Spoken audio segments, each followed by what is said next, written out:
بسم اللہ الرحمن الرحیم۔ حضرات، مرکزی رؤیت ہلال کمیٹی بنگلور کی آج بعد نماز مغرب اس کی میٹنگ ہوئی اور پورے ملک سے رؤیت کی تحقیق کی گئی، لیکن ملک کے اکثر حصوں میں، اکثر شہروں میں عدم رؤیت کی خبر ملی۔ کہیں سے بھی رؤیت کی خبر نہیں ملی ہے، بلکہ بہت سے شہر ایسے ہیں کہ جہاں مطلع صاف لیکن اس کے باوجود رؤیت نہیں ہوئی، جیسا کہ گدک مطلع صاف ہے اور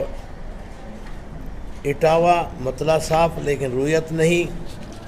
پھلواری شریف پٹنہ مطلع صاف لیکن رؤیت نہیں ہوئی، لکھنؤ مطلع صاف لیکن رؤیت نہیں ہوئی، اور اسی طرح چنئی میں بھی یہ خبر ملی کہ وہاں بھی رؤیت نہیں ہوئی، اور انہوں نے فیصلہ لیا کہ کل 30 تاریخ ہے۔ اس طرح کئی شہروں میں ملک کے مطلع صاف ہونے کے باوجود بھی رؤیت نہیں ہوئی ہے۔ اس بنا پر آج ہم نے یہ فیصلہ لیا ہے کہ کل بروز منگل 30 شعبان ہوگی، اور بروز چہارشنبہ 14 اپریل کو پہلی رمضان ہوگی، اور بروز منگل رات میں عشاء کے بعد تراویح پڑھی جائے گی۔ تمام حضرات کو رمضان المبارک کی مبارکبادی پیش ہے، اور دعا فرمائیں کہ اللہ تعالیٰ اس ماہ کو ہم لوگ بہت ہی اطمینان اور چین سکون کے ساتھ عبادت کرتے ہوئے گزاریں، کسی بھی قسم کی کوئی رکاوٹ نہ ہونے پائے۔ میں تمام برادران اسلام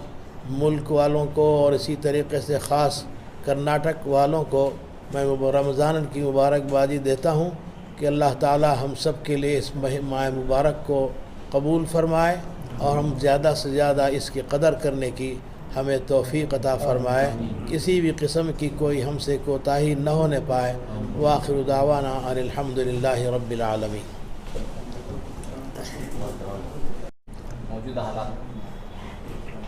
چونکہ آج کل رات کا کرفیو ہے، رات 10 بجے سے صبح 5 بجے تک، اس بنا پر ہم نے پہلے یہ اعلان کیا ہے، امارت شریعہ کے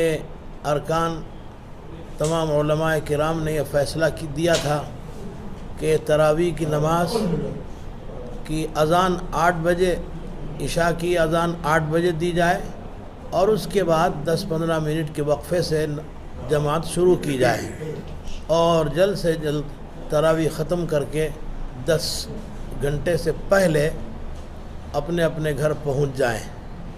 اور لاؤڈ اسپیکر کا استعمال بیجا نہ کیا جائے، اور مسجدوں میں بھی اور دوسری جگہ میں بھی سماجی فاصلے کا لحاظ رکھا جائے، اور حکومت کی جانب سے جو بھی قوانین نافذ ہوئے ہیں ان کا بھی لحاظ کیا جائے، اور جہاں تک ہو سکے بیماری سے اپنی حفاظت کے لیے جتنی چیزوں کا استعمال ضروری ہے اپنے آپ کی حفاظت کے لیے، اس کا بھی ضرور استعمال کریں، جیسے ماسک ہے، اور ڈسٹنس سماجی فاصلہ، اس کا بھی لحاظ کیا جائے تو بہتر ہے۔ اللہ رب العزت ہم سب کو اس خطرناک بیماری سے حفاظت فرمائے۔ زیادہ باہر گھومنا پھرنا نہ کریں، خصوصاً نوجوانوں سے ہم سب کی گزارش یہ ہے کہ وہ رات میں خصوصاً وہ باہر نہ نکلیں، اور ویلنگ کرتے ہوئے وہ روڈوں میں نہ پھریں، ورنہ نقصان ہو جائے گا، خود اپنا ذاتی بھی نقصان ہو سکتا ہے، حکومت کی جانب سے بھی نقصان ہو سکتا ہے، اور تمام والدین سے بھی ہماری گزارش ہے کہ وہ اپنے لڑکوں کو اپنے گھروں میں